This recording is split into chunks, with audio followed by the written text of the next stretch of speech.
वृद्ध कलाकार साहित्य यांचे मानधनाचे प्रस्ताव आचारसंहितेपूर्वी त्वरित निकाली काढण्याबाबत कलारसिक संस्था अमरावती यांच्या वतीनं जिल्हाधिकारी यांना निवेदन सादर करण्यात आलं। गेल्या 2 ते 3 वर्षापासून वृद्ध कलाकार साहित्यिक मानधन निवड समितीची बैठक आयोजित झाली नसल्यानं 700 ते 800 प्रस्ताव जिल्हा परिषद समाज कल्याण विभागात प्रलंबित आहे। त्यामुळे कलावंत व साहित्यिक यांच्यावर उपासमारीची वेळ आली आहे। आचारसंहिता लागण्यापूर्वी त्यांचे प्रस्ताव जुन्या निकषानुसार त्वरित निकाली काढावेत, अन्यथा नाईलाजास्तव कलावंत साहित्यिक यांना बेमुदत उपोषणाला बसावे लागेल याची नोंद घ्यावी, अशा आशयाचे निवेदन देण्यात आलं। या संदर्भात पालकमंत्री चंद्रकांत पाटील यांना सुद्धा माहिती देण्यात आली असून डॉक्टर अनिल बोंडे खासदार राज्यसभा यांना सुद्धा या संदर्भात माहिती देण्यात आली आहे।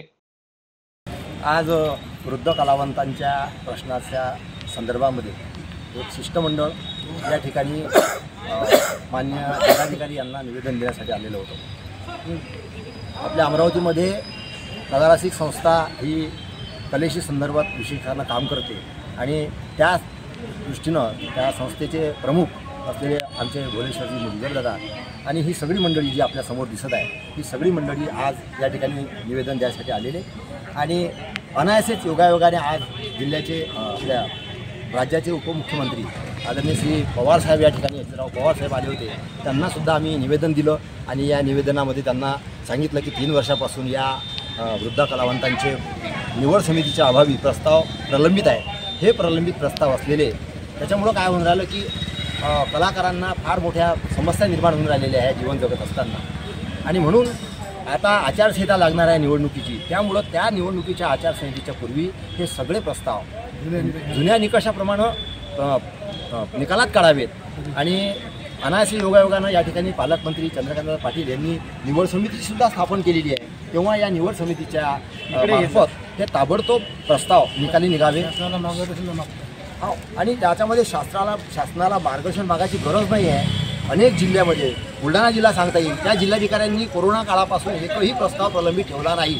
त्यांना ते संपूर्ण अधिकार होते निवड समितीचे, कारण अशासकीय समिती आहे, अशासकीय प्रतिनिधी नाही म्हणून निवड समिती काही संपलेली नाही आहे। 6 लोक त्याच्यामध्ये शासकीय असतात, माननीय जिल्हाधिकारी आहेत, त्याचे सचिव आहेत, मुख्य कार्यपालन अधिकारी, त्याच्यानंतर सदस्य आहेत त्याच्यामध्ये मुख्य कार्यपालन अधिकारी, सांस्कृतिक संचालनाचे सहाय्यक संचालक त्याच्यामध्ये सदस्य आहेत, त्याच्यामध्ये समाज कल्याण अधिकारी सदस्य आहेत आणि महानगरपालिका एरियामध्ये आहे म्हणून उपायुक्त ते सुद्धा त्याच्यामध्ये आहेत। हे 6 लोक कधीही बदलत नाही, म्हणजे यांचे पद कधी बदलत नाही आणि या पदावरच ही समिती आहे। म्हणून त्या 6 लोकांनी आतापर्यंत खऱ्या अर्थानं ते प्रस्ताव दरवर्षी काढायला पाहिजे होते, पण त्यांची ती चूक झाली म्हणावं, अनावधानानं झाली म्हणावं। परंतु आता तरी जागे होऊन हे प्रश्न, हा जो प्रश्न आहे हा कलावंतांचा, हा प्रश्न कलावंतांचा आचारसंहितेच्या आधी या सगळ्या लोकांनी जुन्या निकषानुसारच आपले सर्व प्रस्ताव सादर केलेले आहेत, म्हणून जुन्या निकषानुसारच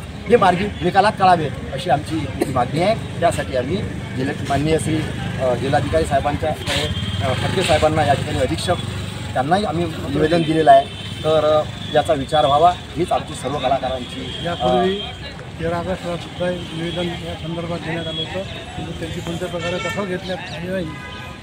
त्याकरता आज दुसऱ्यांदा हे शिष्टमंडळ निवेदन घेऊन माननीय जिल्हाधिकारी साहेब, राज्याचे उपमुख्यमंत्री पवार साहेब यांना प्रत्यक्ष भेटून त्यांना निवेदन करायचं।